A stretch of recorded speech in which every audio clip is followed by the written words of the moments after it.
gracias por la invitación a la FECASOC y a la Sociedad Nicaragüense de Ginecología y Obstetricia. Soy Adelita Ijarsi Fuentes, médica materno-fetal, y vamos a platicar en esta oportunidad sobre alteraciones del perfil facial y el cuello fetal.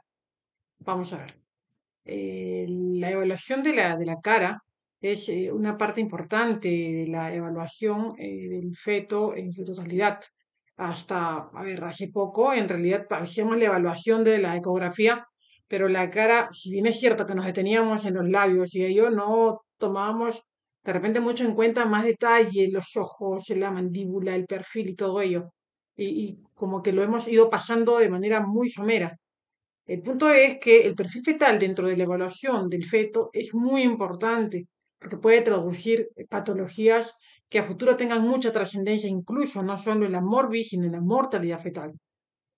Siento así, Beryl Benacerraf, a quien perdimos desafortunadamente en el 2022, ya nos decía que la evaluación de la cara del feto incluye el evaluar si hay hendidura labial, hendidura palatina, buscar el labio superior, así como también el paladar blando, el paladar duro.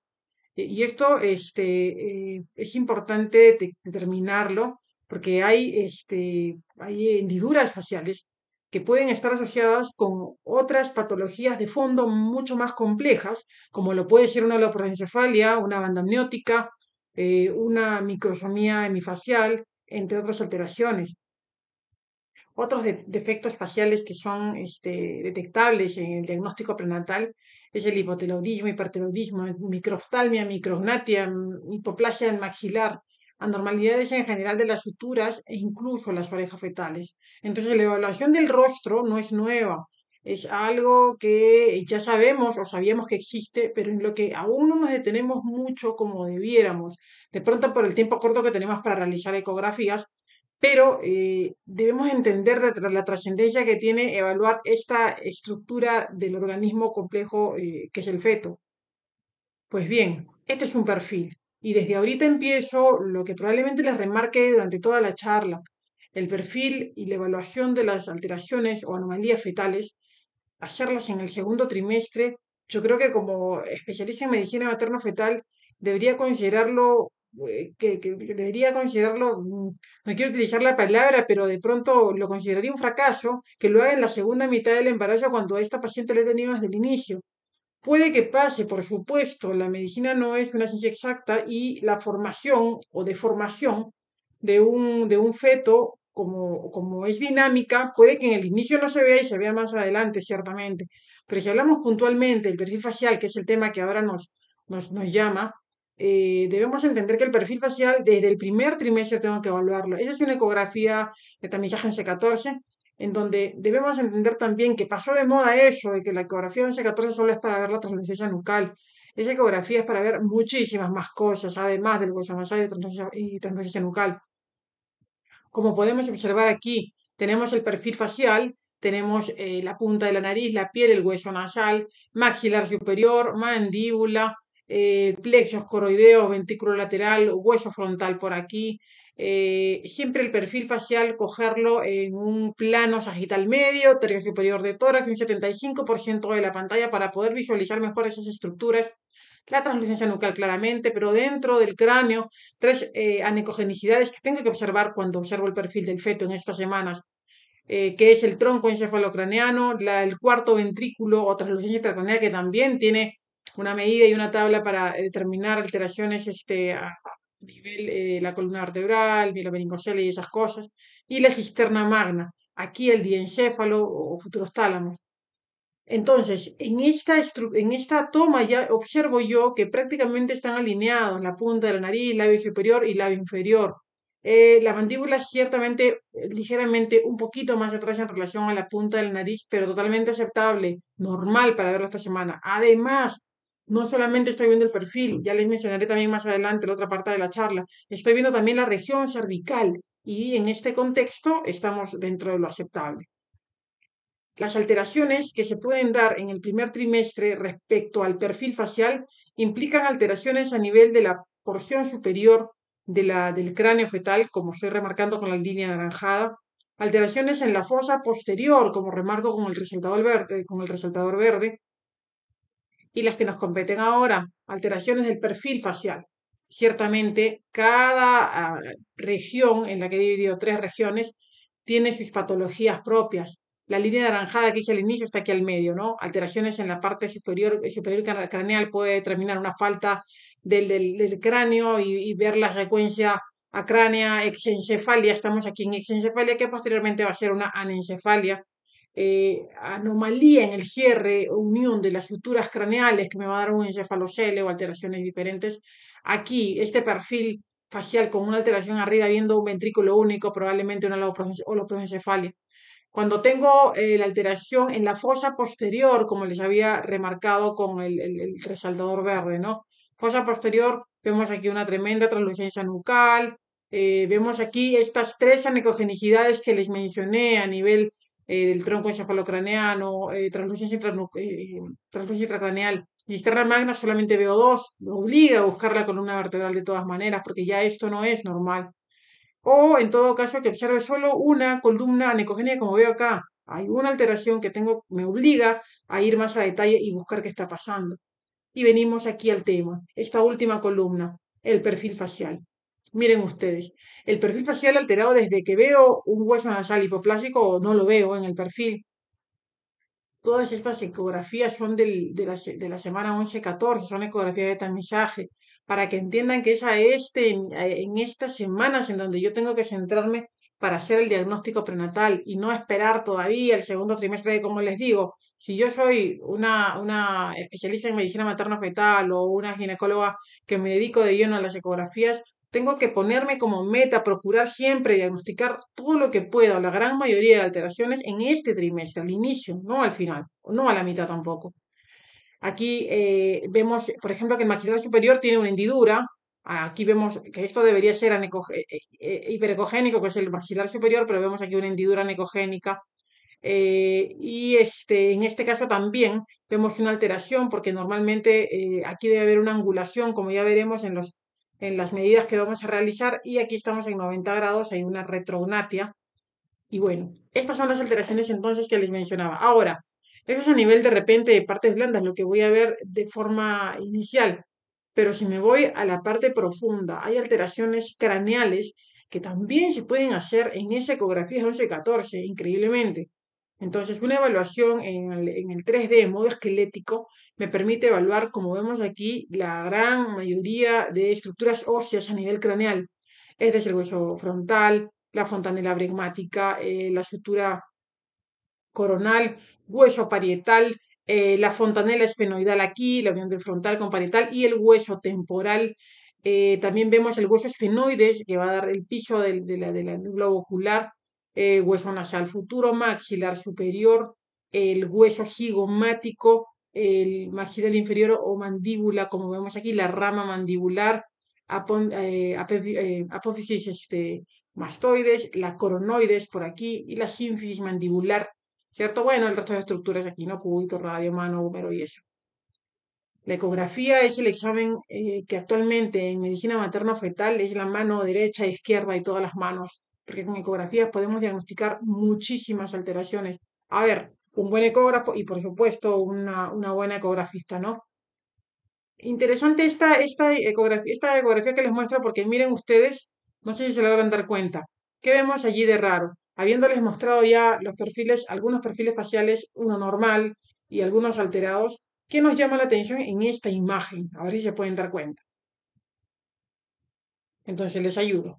Tenemos un perfil facial en donde, si bien es cierto, pareciera que está dentro de los rangos, ¿no? Vemos muy simpático aquí, la punta, la nariz, la piel, el hueso maxilar superior, inferior, todo lo que hemos mencionado, hueso occipital atrás, hueso frontal arriba, plexos coroideos, ventrículo lateral, tres anecogenicidades, el diencéfalo se ve clarísimo, a ver si lo paramos, diencéfalo, tronco encefálico, cuarto ventrículo, cisterna magna, translucencia intranucal. Pero miren ustedes aquí esta estructura a nivel de la región cervical. ¿Notan? ¿Qué es eso? ¿Ven que a nivel cervical hay algo? ¿Cierto? Miren, anecogénico o hipocogénico y luego hiperecogénico, que va hasta acá atrás, ¿eh? Y se dan cuenta, en la parte posterior también. ¿Qué podría ser esto? Bueno, siempre hay que evaluar dentro de lo que examinamos en 2D, no está de más poner el color, el Doppler color, para darnos cuenta en este caso que no era algo necesariamente malo, ¿no? Es el cordón umbilical que está dando la vuelta al cuellito del feto y no implica ninguna patología en este momento. Totalmente normal, como desde este trimestre hasta el final del embarazo, el cordón son 50, 60 centímetros que se pueden enrollar en la estructura fetal, cuello, pies, manos, cuerpo, y no necesariamente implica alguna alteración. Así es que en 2D me parecía algo raro, pero en el color confirmo que simplemente es el cordón umbilical que está allí. La evaluación del perfil facial y el cuello fetal también, ¿cierto? También es parte del tema que vamos a hablar ahora. Implica alteraciones en partes blandas, alteraciones a nivel de la estructura ósea y ciertamente también alteraciones a nivel vascular. Entonces no está mal que pongamos el Doppler color para identificar si la anterior, pericallosa, el seno sagital y estructuras a nivel cervical también, porque podríamos detectar hemangiomas o alteraciones vasculares que van a determinar también compromiso a futuro. Empecemos. Lo más frecuente en un perfil facial, lo que me va a llamar de primera instancia la atención, la micrognatia. Entonces, ¿qué tenemos que saber? La micrognatia se caracteriza por la presencia de una mandíbula hipoplásica y aparentemente un mentón que se encoge, ¿no? Es la impresión que nos va a dar. Diferente de la retrognatia, porque en el caso de la retrognatia, la mandíbula está del tamaño habitual, simplemente que está desplazada a la región posterior. Sí, son cosas diferentes. La micrognatia, hipoplasia y la retrognatia, no hay hipoplasia, pero el mentón, la mandíbula se retrae hacia la parte cervical posteriormente, de la forma, a nivel posterior, digamos.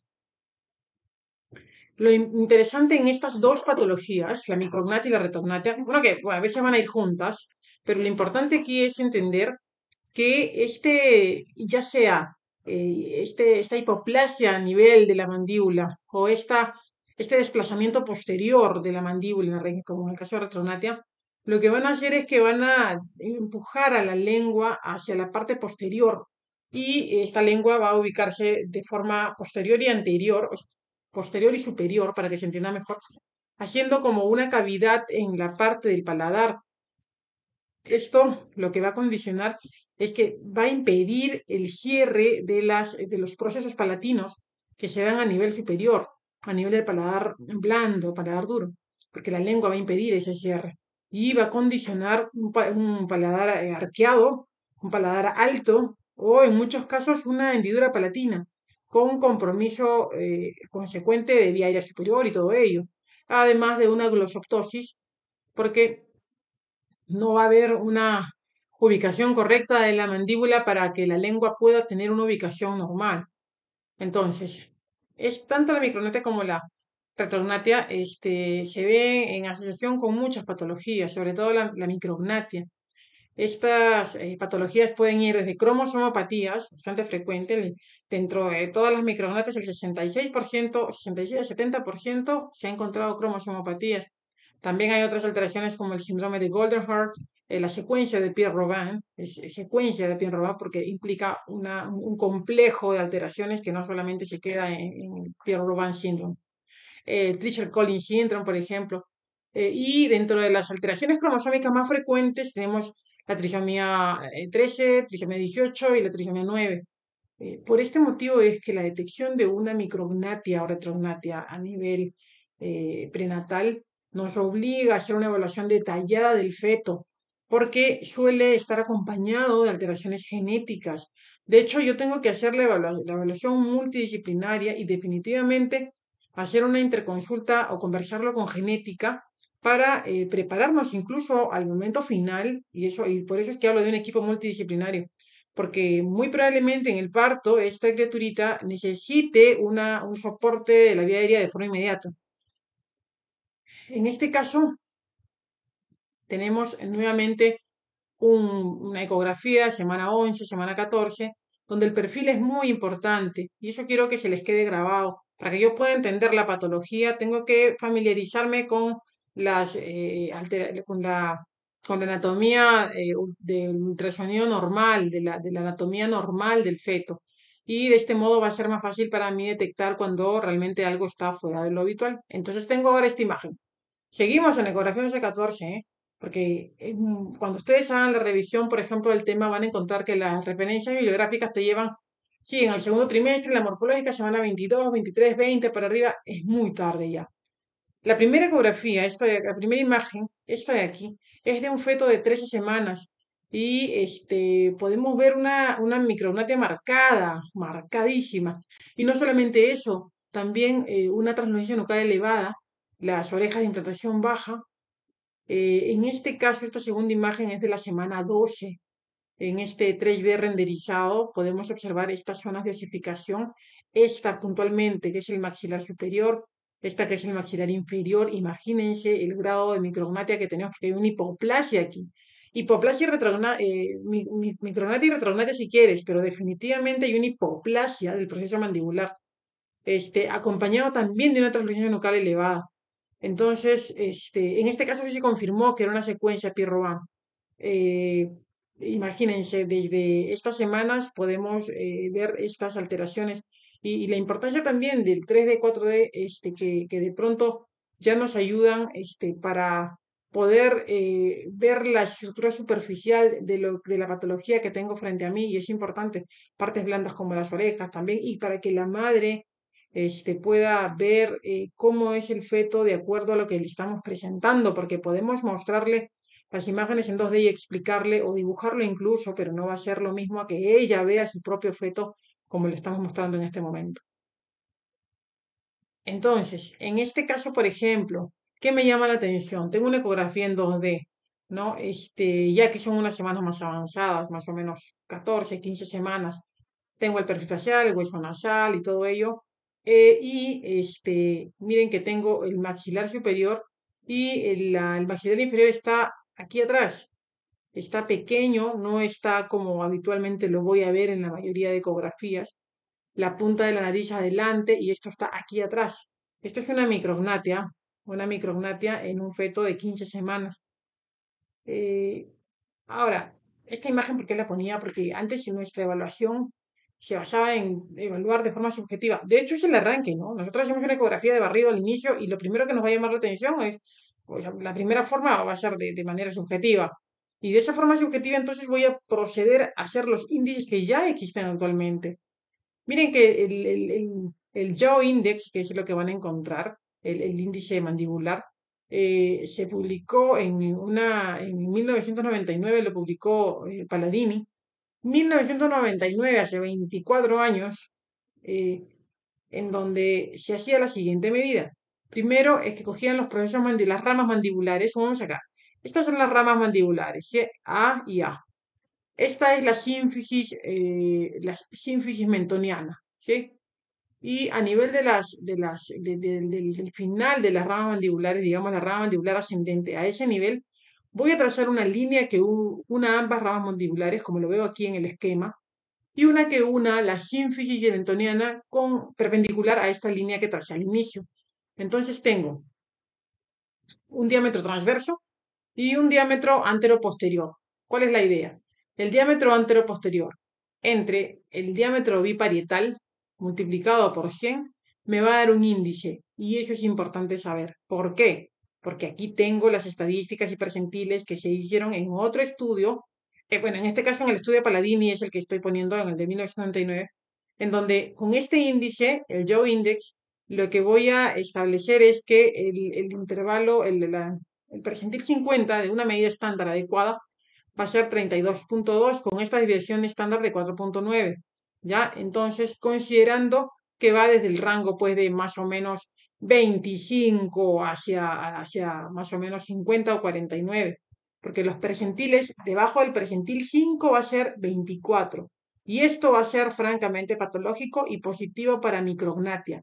Solamente divido, hago este índice como les he mostrado, el diámetro antero-posterior entre el diámetro biparietal por 100, y de acuerdo a eso lo ubico en la tabla. Si está debajo del percentil 5 es patológico. Ahora bien, miren, el estudio de Palladini muestra más en realidad. Es que pone debajo de 21 ya hay alteración, debajo de, como vamos a ver acá, ¿no? De primero, debajo de 24, que el valor es más elevado, se supone. Debajo de 24, un índice mandibular debajo de 24 da una sensibilidad de 100% para poder diagnosticar una micrognatia, con un valor predictivo negativo de 100%. ¿Entienden eso, cierto? Más posibilidad de detectar a todos los patológicos también, con algunos sanos, esa sensibilidad. Y el valor predictivo negativo quiere decir que quien sale negativo para esta prueba no tiene micrognatia. No obstante, el irme más, a ser más precisa con el rango y decir debajo de 21 es mucho más específico, una especificidad de 100%. La sensibilidad es más baja, quiere decir que se me pueden, que el grupo, que no necesariamente voy a coger a todos los patológicos, pero en la especificidad quiere decir que sí, los que he cogido definitivamente tienen micrognatia con un valor predictivo positivo de 100%. ¿Ya? Entonces, el rango inicial para considerar es debajo de 24, sería lo patológico. Tenemos aquí otra vez un perfil facial, este es un poquito más grande, ya estamos hablando más o menos 24, 23 semanas, el hueso nasal, maxilar superior, maxilar inferior. Un ángulo, entiendan esto, un ángulo debajo de 49 nos va a dar el diagnóstico de micrognatia, pero un ángulo en relación a qué. Primero tengo que medir el ángulo facial inferior. ¿Cómo se mide el ángulo facial inferior? El ángulo facial inferior se va a medir por una línea perpendicular al hueso frontal, como el que tenemos acá, una línea perpendicular al hueso frontal, y la otra línea que va a unir, la segunda línea, el labio superior con el mentón, el labio superior con el mentón, o con la mandíbula, que es más exacto. En este caso, el mentón y la mandíbula están prácticamente juntos, pero vamos a ponernos más precisos. El ángulo facial inferior se va a calcular por el ángulo formado entre la línea perpendicular al hueso frontal en un plano sagital medio y la otra línea que une el labio superior con el maxilar inferior o mandíbula inferior. En este caso están casi en el mismo plano. Y este ángulo, como les decía, menor de 49 grados es diagnóstico de micrognatia. Sensibilidad de 100% y especificidad de 99%. ¿Ya? El valor predictivo positivo es hasta 75% y el valor predictivo negativo 100%. Importantísimo.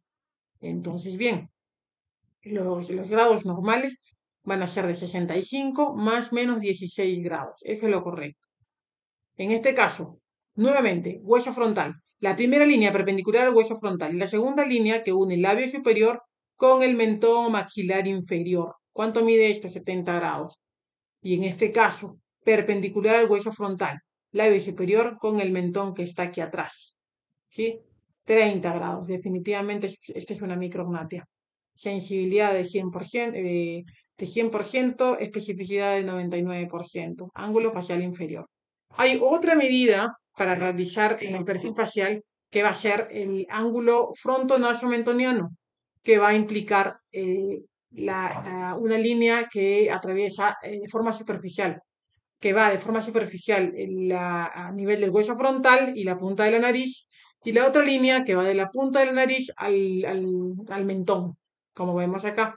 Hueso frontal y la punta de la nariz al mentón, atrás, ¿cierto? Micrognatia. El ángulo para recordar en el ángulo fronto nasomentoniano de 142 a 152 grados, que es lo normal. Entonces, estos dos hallazgos de micrognatia y retrognatia a menudo van juntos, a menudo coexisten. Puede ser de forma esporádica o de forma hereditaria o como parte de un síndrome o aislado también. El OMIM, que recuerden que el OMIM es Online Mendelian Inheritance in Men, es una página que cualquiera tiene acceso poniéndolo en Google, y tiene una lista de más de 200 condiciones genéticas que están asociadas a la micrognatia y al menos 30 que están asociadas a la retrognatia.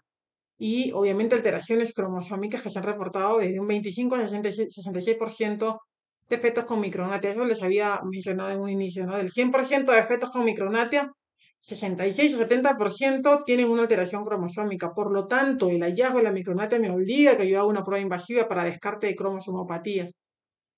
Esto son uno, dos, tres, son 5 estudios muy interesantes, porque en realidad, a ver, la asociación de la micrognatia con anormalidades cromosómicas se ha evaluado desde hace muchos años.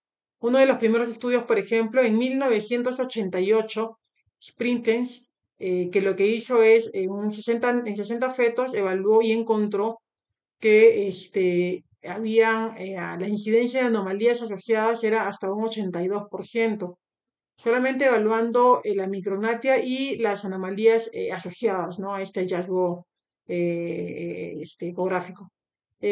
Nicolaides en 1993 presenta su estudio en donde habla de la micrognatia, pero no habla de evaluarla de una forma objetiva, sino de manera subjetiva. Pero él menciona ya en 1993 que la micrognatia podría estar asociado a un 66% de alteraciones cromosómicas. Y es el porcentaje que a la fecha mantenemos, ¿no? ¿Qué porcentaje de alteraciones cromosómicas encontramos en la micrognatia? 66 y 70%, que es por el estudio también que nos dio uno de los primeros, que nos da Nicolaides en 1993.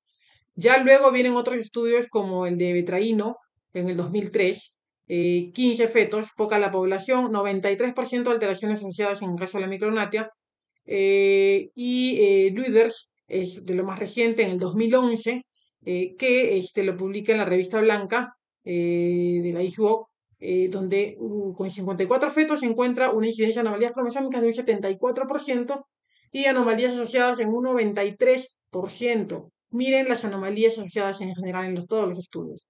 93%, 93%, 82%. Por eso es que una micrognatia no la podemos dejar pasar así de fácil y no podemos simplemente quedarnos en la forma subjetiva. Si ya nos llama la atención utilizar los índices que les he mostrado, hay muchas evaluaciones, no solamente las que les he puesto ahí 3 4, pero también hay la medida mandibular y otra forma de seguir evaluando la micrognatia, retrognatia. Bueno, entonces miren aquí, miren estas alteraciones que presentamos en esta secuencia de imágenes, ¿no? Aquí tenemos como les decía, no solamente puede haber micrognatia, sino a veces la retrognatia y la micrognatia van juntos. Todos estos fetos son fetos en donde se encontró la secuencia micrognatia, retrognatia asociados. Y este es el 3D, como les decía, la importancia que tiene para que la madre vea cómo está viniendo su bebito en general, ¿no? Y no la coja por sorpresa, sí es importante utilizar el 3D. Bueno, condiciones genéticas comunes que se asocian a la micrognatia, muchísimas. Les mencionaba que un 66% a 70% de fetos con micrognatia tienen alteraciones cromosómicas, principalmente Edwards, Cató, trisomía 9, 8. Síndrome de Turner también.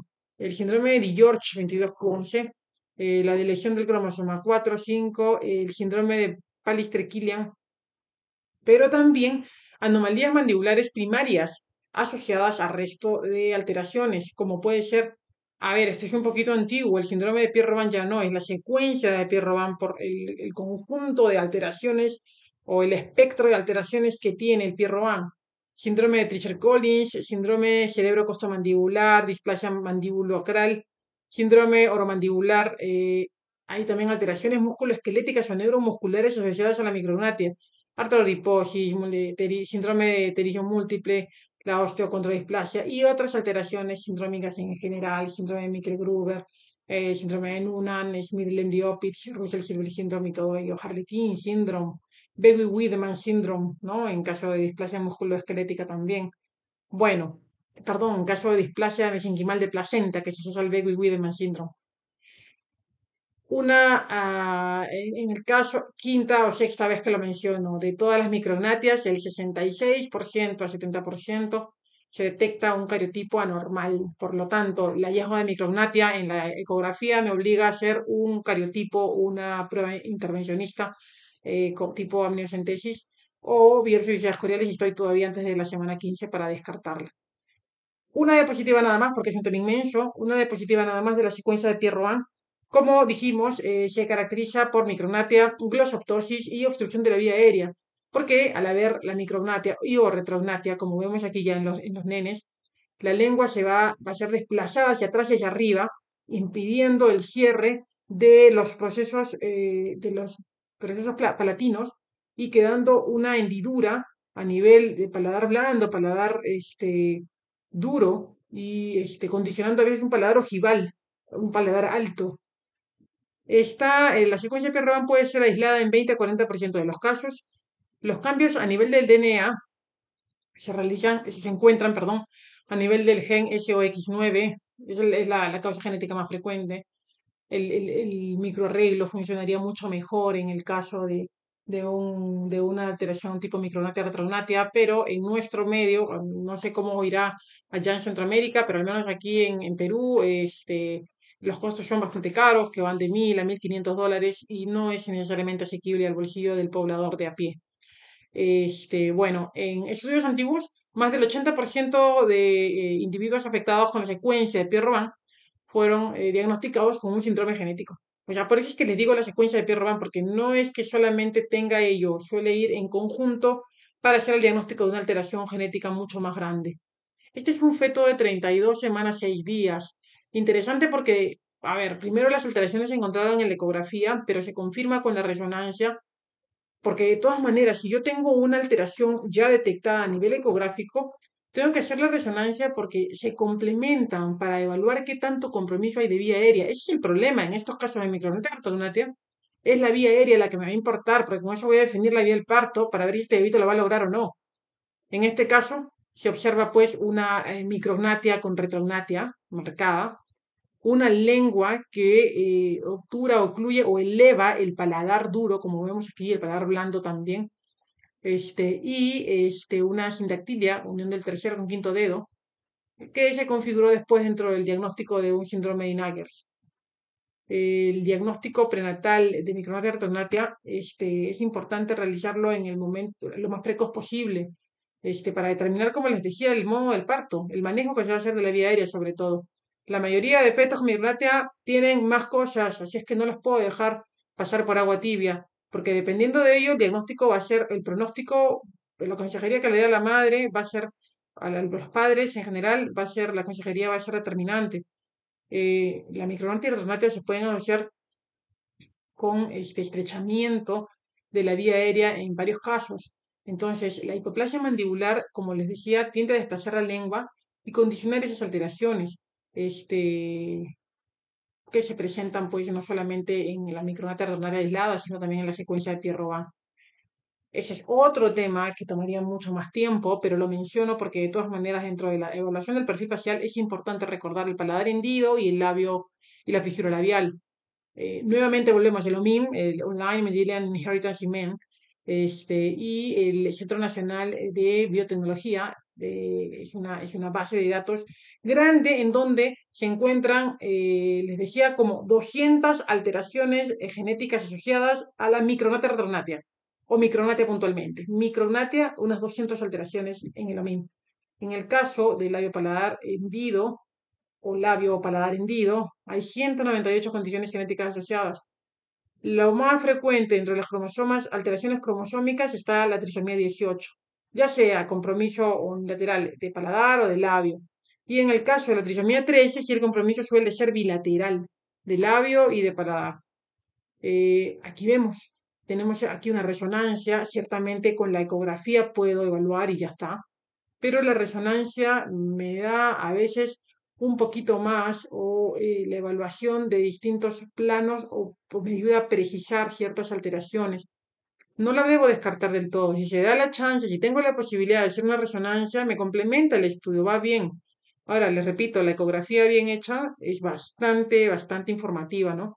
Pero si se da la chance y te podemos realizar una resonancia, nunca está de más. Aquí vemos claramente, ¿no? La hendidura a nivel palatina. Vemos un compromiso unilateral en el lado derecho a nivel del labio y a nivel del paladar también. Es un bebito de 27 semanas. Podemos observar aquí el compromiso del labio a nivel superficial y el compromiso palatino a nivel de planos más profundos en este perfil. El compromiso bilateral, miren cómo se ve el perfil, y esto es importante, por eso es que menciono estos temas, este tema puntual de la paladar hendido. Miren este perfil, que lo veo en la ecografía, no es necesaria la resonancia, solo que aquí se está viendo más simpático, por eso es que lo puse. Miren esta resonancia donde se ve la nariz y plop, protruye aquí esta porción del labio, ¿no?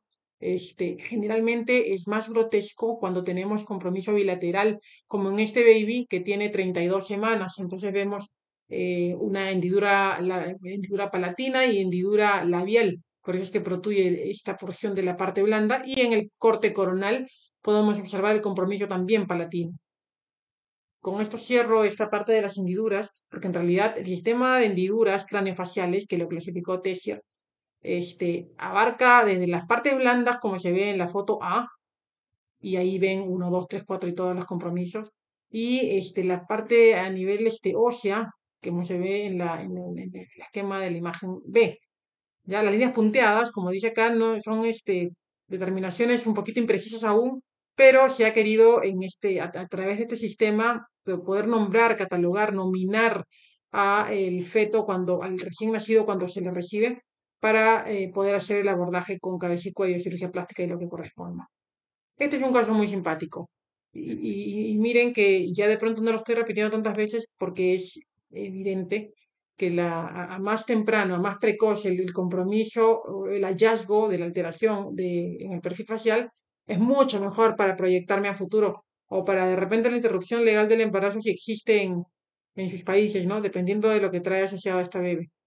Esta es una bebita que llega a mis manos para una ecografía 11-14, y en lo que se le realiza la ecografía se detecta, como ven ustedes, yo veo compromiso hasta a nivel del cráneo, pero hablando puntualmente del perfil, ya vemos, aquí ya me impresionó una mandíbula que estaba hipoplásica, me pareció una micrognatia, mastomas, es el mismo perfil, ojo, es el mismo perfil, y también, ojo, que no solamente la mandíbula plástica, sino aquí lo veo medio irregular en la porción anterior.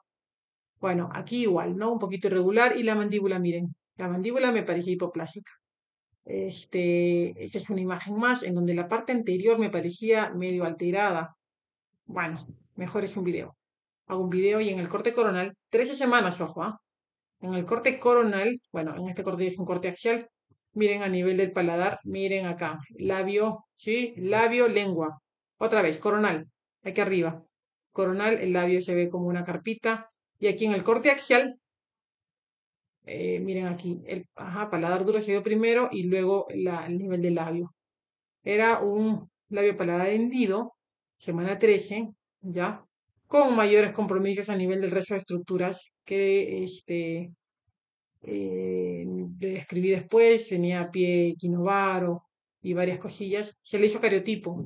El resultado fue 47XX más 13, un cromosoma más en el par 13. Fue un síndrome de Pató, trisomía 13.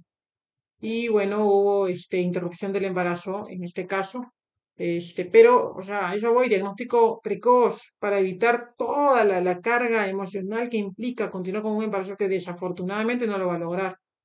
Esta imagen es otro perfil importante, interesante verlo, porque en este caso lo que tengo es un engrosamiento a nivel del hueso frontal. Hueso frontal, no estoy hablando de partes blandas, la base encefálica, lo blanco, en secuencia T2 es el restringente, el líquido cefalorraquídeo. Este es el hueso, y se ve un hueso engrosado, además de una lengua hacia arriba con un paladar medio ojival. En un corte axial se vuelve a notar el engrosamiento del frontal que iba bien, y aquí se engruesa.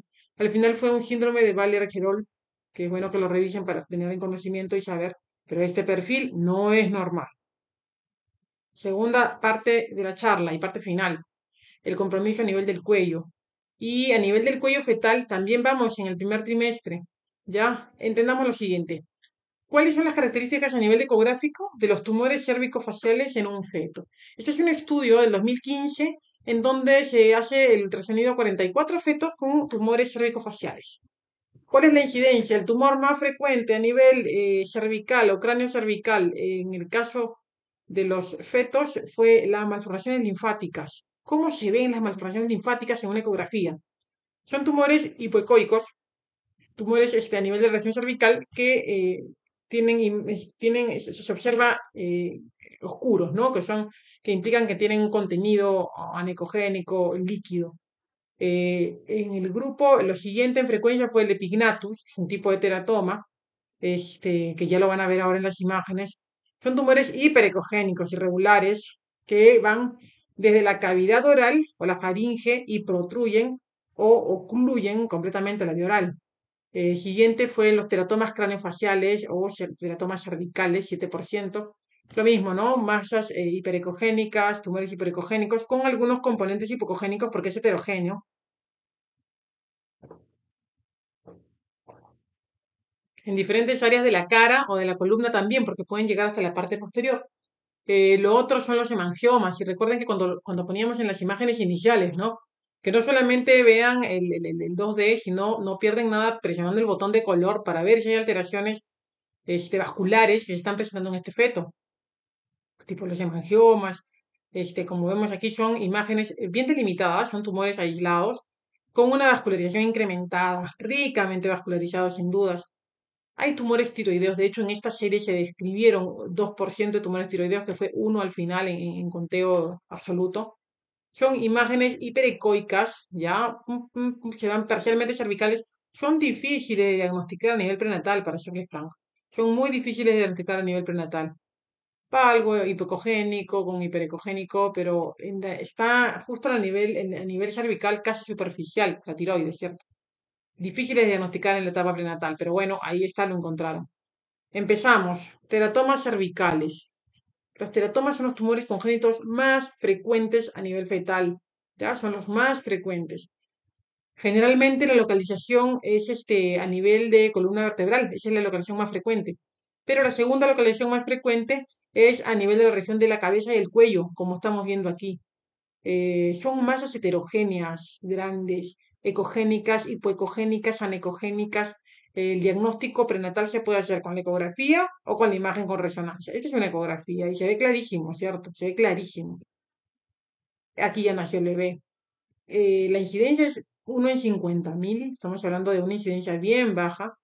El 5% de los 5% de todos los teratomas son los que se presentan aquí a nivel cervical, porque ya dijimos que el más frecuente es a nivel sacro-oxígeno en todo caso.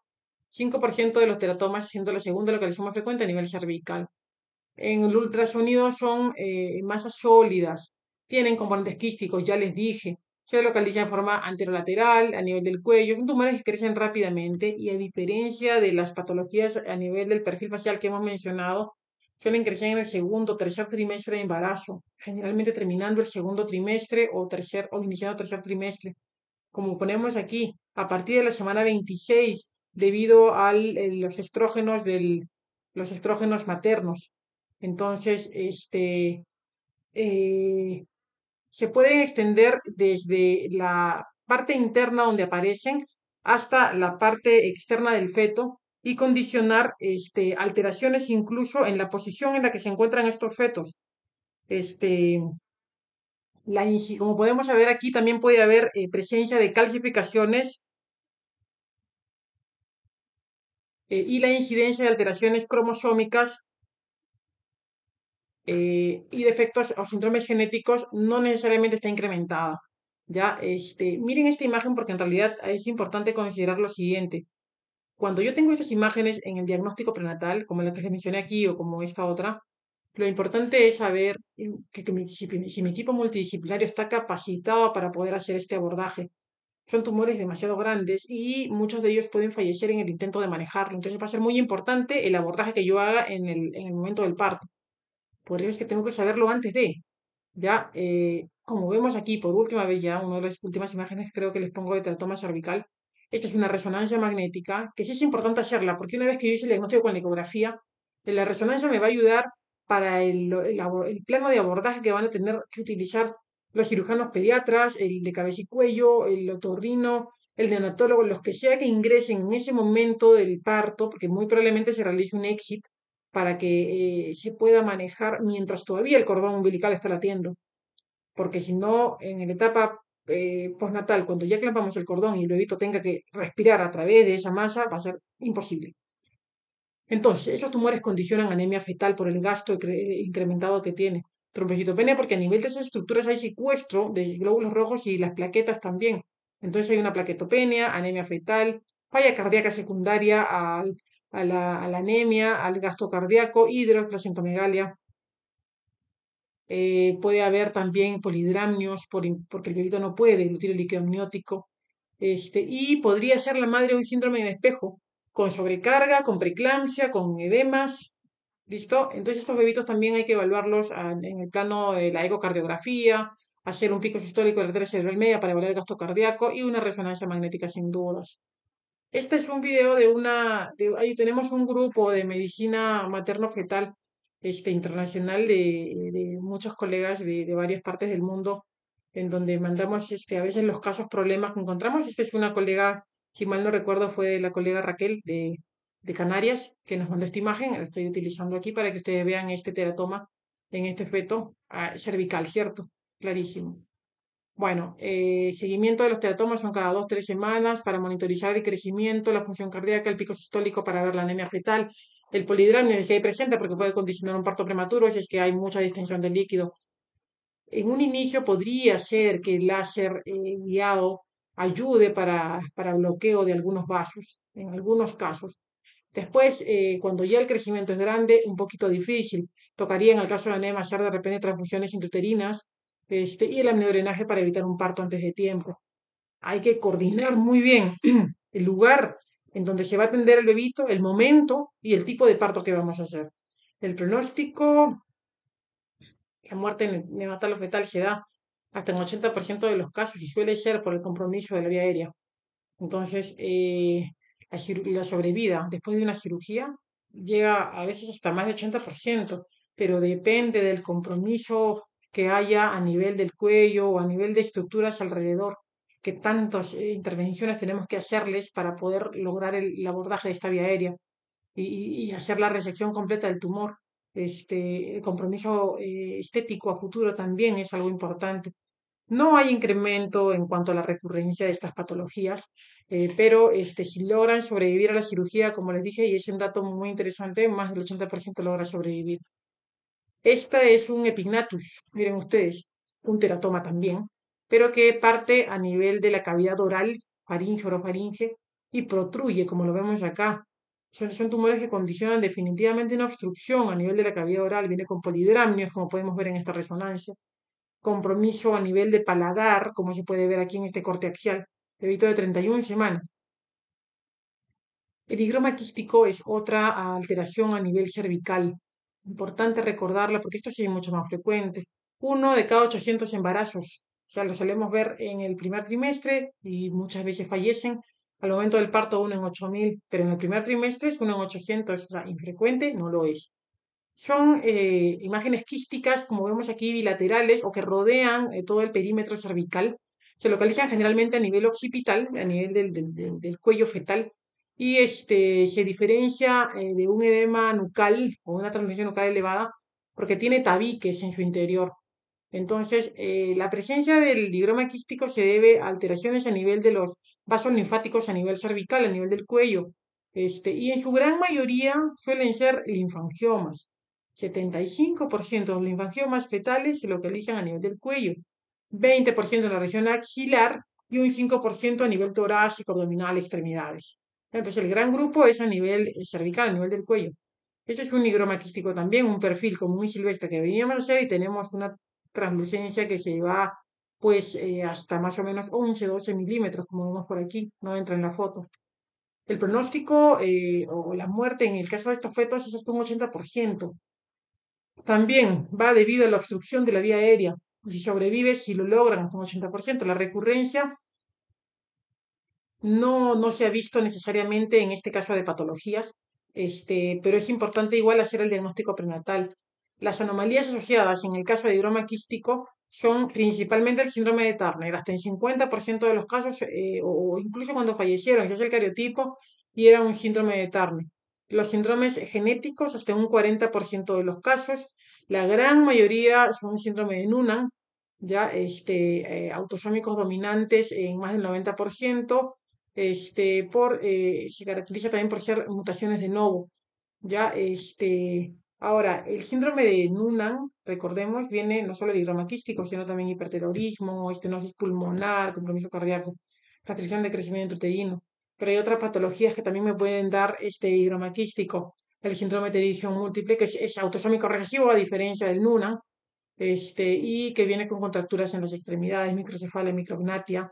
El síndrome de Fringe también me puede dar un síndrome quístico autosómico recesivo, anostalmia, hendiduras a nivel facial, en migraña. El síndrome de Neulaxova autosómico recesivo también. Y bueno, un hidrops, ¿no? El hidrops puede ser parte también del higroma quístico. Eh, en el caso del hidrops, para yo hablar que estamos frente a un hidrops, muy aparte del higroma, hay un edema generalizado, una ascitis, derrame pericárdico, derrame pleural, y pasa hasta un 60-80% de los casos. En esta imagen observamos pues un feto, miren ustedes, que aquí se ve el 3D, ¿no? Como siempre digo, bueno, es un 4D, está con movimiento, que me sirve para que la mamá se oriente y sepa que el bebito que tengo. Este es un fetito de más o menos 14 semanas, en donde se encuentra un edema generalizado, ¿cierto? ¿Ven o no? Un edema generalizado, hay edema subcutáneo, craneal, no solamente es a nivel cervical, solo que en el plano del 4D se observa en la parte posterior la imagen anecogénica, ¿cierto? Esta imagen anecogénica grande, tremenda, que viene a ser el higroma quístico. Aquí está, es la misma imagen que les ponía hace rato que les decía que no ingresaba, eran como 13 milímetros de grosor. Se realizó la pasada interrupción del embarazo y este es el bebito al final. El higroma quístico, como vemos, es una imagen anecogénica a nivel cervical, generalmente parte de la región occipital, tabicada, inmensa, puede condicionar un hidrops, un edema generalizado del feto, como estamos viendo aquí, y pues la muerte en muchos casos, ¿no? Este estudio, ya para terminar, es un estudio del 2015 que evalúa en qué momento es que se hace habitualmente el diagnóstico de estas alteraciones. Y podemos ver que en cuanto a las tumoraciones cervicocraneales del feto, la más frecuente, ya dijimos, las malformaciones linfáticas, lo más frecuente es, miren, que se diagnostique en el segundo trimestre. El grueso de bebitos son diagnosticados en el segundo trimestre. De hecho, las malformaciones linfáticas, este, son las únicas tumoraciones cervicales que pudieron, al menos un poquito, ser diagnosticadas en el primer trimestre. El resto ni se diga. Solamente las malformaciones linfáticas se pudieron detectar algunas en el primer trimestre, la gran mayoría es en el segundo trimestre. Un caso que se diagnosticó en el tercer trimestre, el epignatus en el tercer trimestre. Los teratomas craneofaciales, segundo, tercer trimestre. Teratomas cervicales, segundo, tercer trimestre. Hemangiomas, tumores tiroideos, en el segundo trimestre. Entonces, rara vez no estamos hablando del perfil facial ya, estamos hablando de las tumoraciones cervicales fetales. Entonces, rara vez se diagnostica en el primer trimestre porque son crecimientos que se dan en el segundo trimestre hacia arriba, sobre todo los teratomas, porque es producto del estímulo estrogénico. Pero las malformaciones linfáticas, como el higroma quístico y ello, sí se podrían diagnosticar en el primer trimestre. La tasa de sobrevida, esto es importante, porque como vemos aquí en negrito son los fetos o recién nacidos que fallecen y en gris, claro, los recién nacidos que logran sobrevivir. En el caso de tumor tiroideo de hemangioma lograron sobrevivir, pero en caso de teratomas cervicales fallecieron, en caso de teratomas craneofaciales, en el que el teratoma abarca también la parte craneal, por ahí que 50-50. El epignatus, en esta serie del estudio sí lograron sobrevivir, pero fueron porque tuvieron el abordaje del éxito y bueno, se planeó de forma adecuada el momento del parto, pues, ¿no? Y las malformaciones linfáticas, como vemos aquí, un 50-50, ¿no? Si es hidroma quístico, probablemente en el primer trimestre o segundo trimestre muchos fallecen. Por eso decíamos la incidencia 1 en 800 en el primer trimestre, pero 1 en 8000 al nacer. Porque los que logran sobrevivir y siguen avanzando pueden tener la intervención adecuada y pues lograr la sobrevida como vemos aquí. Las malformaciones linfáticas son las más frecuentes, con un 50% de sobrevida. En la medida que avanza el embarazo, tienen más chance de sobrevivir. Para llevar a casa la siguiente información, el diagnóstico prenatal en el primer trimestre es una obligación y debe ser una obligación para quienes hacemos medicina materno-fetal o quienes son ginecólogos, ginecólogas y tienen cierta experticia en el manejo de estas ecografías de alto nivel. Tenemos que comprometernos con nosotros mismos a tratar de diagnosticar la mayor cantidad de alteraciones en el primer trimestre. Entendamos que hay una variedad de tumoraciones, neoplasias, crecimientos benignos y malignos que pueden detectarse de forma prenatal. La importancia de hacer el diagnóstico en el momento correcto para, sobre todo, el abordaje del diagnóstico en el caso de tumores. Recordemos que la resonancia magnética no es que desplace el ultrasonido, pero ambos son complementarios para precisar el manejo que se va a dar en determinadas patologías. En el caso del que se ha hablado hoy día, tanto un perfil facial en donde va a haber compromiso de vía aérea si la lengua está hacia atrás, como en una lesión neoplásica a nivel cervical, sí me ayuda y es complementaria la resonancia. La identificación de la micrognatia debe obligarme a evaluar de forma detallada este feto y eso implica que le pida un cariotipo, un microarreglo, que le hagan la mayor cantidad de estudios posibles porque yo sé que en el 66% de los casos estos fetos van a tener una alteración cromosómica. Así como de los 100% de cromosomas, el 80% de 100% de alteraciones cromosómicas, el 80% tienen micrognatia. Pero el 100% de micrognatia, el 66 o 70% tienen alteraciones cromosómicas. No sé si me dejo entender por ahí. Entonces tengo necesariamente que hablar esto, así como hacer la historia materna detallada de riesgos, enfermedades, comorbilidades, medicamentos y todo ello. La micrognatia es la punta del iceberg de todo lo que tengo que estudiar. Finalmente, la evaluación 2D y 3D del ultrasonido es muy importante, es una modalidad de evaluación bastante importante para evaluar el compromiso neoplásico cérvico-facial y la obstrucción de la vía aérea sobre todo. Muchas gracias por la oportunidad. Espero que les haya servido la información. Les dejo mis redes para que se contacten cuando gusten.